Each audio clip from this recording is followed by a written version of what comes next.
Can gamification accelerate culture change so that you can see visible results in less than a month? Well, today we're going to be talking about how to do just that. But before we go on, don't forget to like, comment, and share. And of course, if you're sharing and commenting, that also means that we're going to get a lot more ideas and innovations, and well, basically we'll be able to come up with more stuff to help you create better organizational cultures and gamify them at the same time. So this is Arthur Kermozzi, best-selling author and currently ranked as the world's #1 thought leader in organizational culture, and of course best-selling author of the book Game On, Reinventing Organizational Culture with Gamification, found on Amazon today. Okay, so let's get to it. First of all, let's look at the idea of gamification. I mean, what is gamification? See, right now most people think that gamification is related to games, and it's like you got technology and all of this stuff, and well, okay, it's not. Okay, gamification is psychology. Okay, in fact, gamification is directly related to performance measurement. Now think about it. Any game that you've ever played, a board game, a single game that is a video game, a game that you played as a kid, doesn't matter. It's all connected to some kind of performance measurement. And, well, if it's performance measurement, that means that it's a very applicable thing to organizational performance, because it's performing, you know? Okay, so if we've got performance measurement, but if we've got it in a fun way, well, that means, wow, we've got something cool. Unfortunately, there is some hurdles, right? See, here's the thing. Right now, we're in a different era than we were 20 years ago. And right now, people are, well, basically less patient. So anytime you do any kind of initiative, you may have noticed where you start some digital transformation or you start some culture program or something like this, and everybody's like really maybe kind of excited for the first week and then kind of not really so excited after that. Okay, or sometimes people's like, oh my gosh, not another initiative.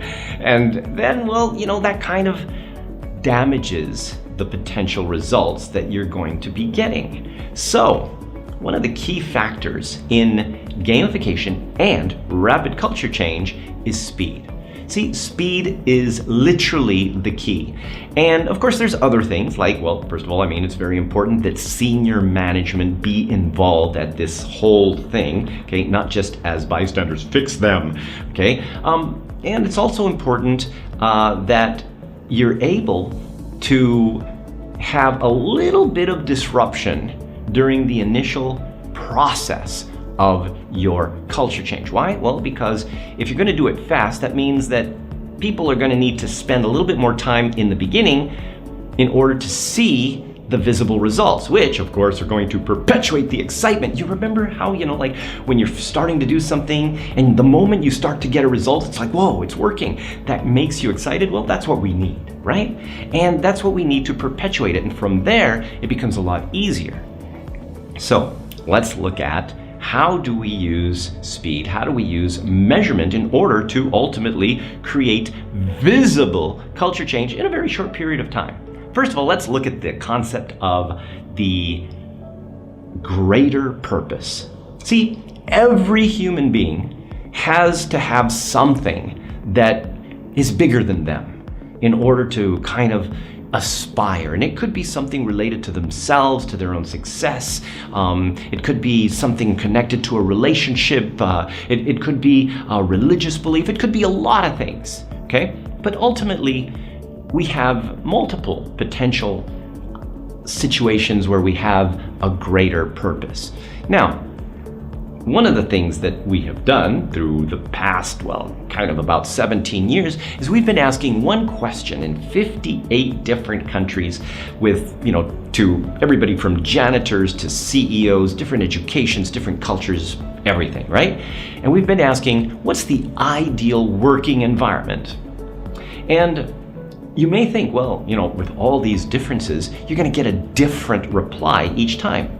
But that's not the case. In fact, what has happened is that more or less, okay, there have been fundamental responses. That means that pretty much most everybody wants the same thing, the main idea of the ideal working environment, okay? Which means that people have the same idea, which is essentially teamwork. It's about something related to trust, either being trusted or being able to trust others. It's about clarity and knowing what you need to do, knowing what's going on in order to move in a specific clear direction.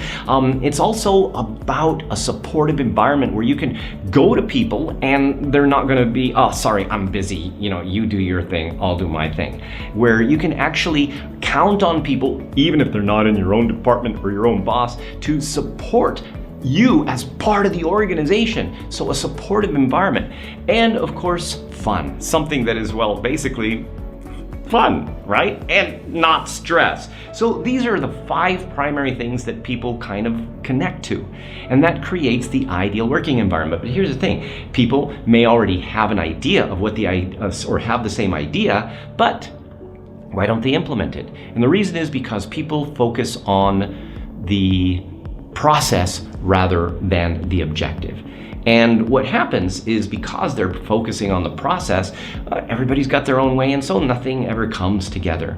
Now, gamification, this is a way that basically creates an opportunity to get things done fast. Now, let's look at the idea of gamification. First of all, measurement, performance measurement. How many of you have annual reviews? That means that basically everybody's working, and then on month number 11, they start kind of getting excited and start doing stuff so that they can be seen for their annual review, because people don't remember what happened at the beginning of the year. So if you got quarterly reviews, well, that's better, but ultimately remember, people are not patient. So what do we need to do? We need to take the ideal working environment and we kind of work backwards into this behaviors, right? So what are the behaviors that need to happen to achieve this ideal working environment? Now, let's take the same concept and determine what are the objectives and reverse engineer some of those objectives that the organization has into behaviors. Now, you can measure behaviors every day. You can measure whether that behavior is positive in the way that you're trying to do it, or if it's counterproductive to the behavior, right? And so that means that if you will have something like, being proactive communication, that means if you keep quiet, that's a negative version of that behavior. If you actually are proactive, it's a positive version, which means those can be positive and negative points in a gamification structure, which means that you can measure every day, which means people are getting feedback every single day that can help them to navigate this in a way where essentially they are going to succeed in not only creating the ideal working environment, but their objectives. Now, how's that going to affect culture? Well, the ideal working environment supports a culture that is engaging, innovative, and more importantly, it's safe. It's safe because people trust each other, okay? And that is a major factor in the development of any kind of bigger picture, okay? If you want to have innovation, if you want to have proactive action, you have to have a safe environment. So, finally, if you've got the gamification, you've got these things, well, now you got to have a way to measure it. Now, of course, you could use things like WhatsApp. We have an app called Squadly, which you can get at squadly.com. That's Squadly with an I, not with a Y.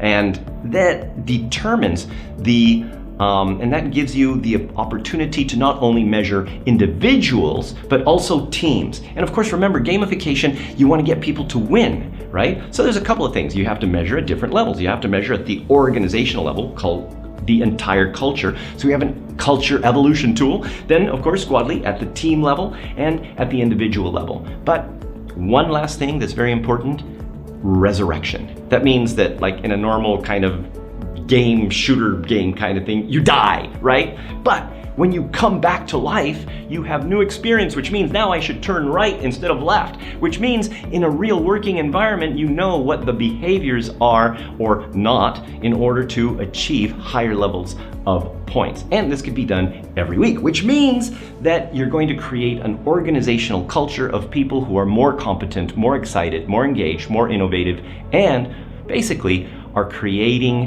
an environment that supports the organization's success. This is Arthur Kermazzi wishing you great success.